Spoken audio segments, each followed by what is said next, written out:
Introducing the RIDGID Mega Press-In Branch Connector Installation Kit. This new tool provides an easy way to install a branch line and works on Schedule 10 and 40 pipe from 1.5 inches to 6 inches.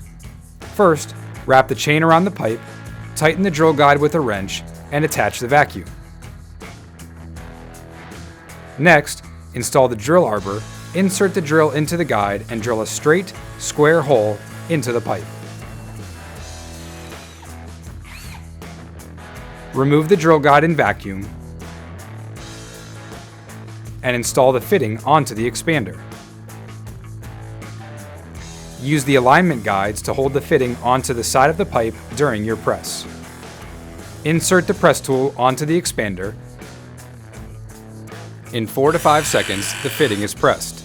Lastly, remove the guide and your branch line is ready to be installed.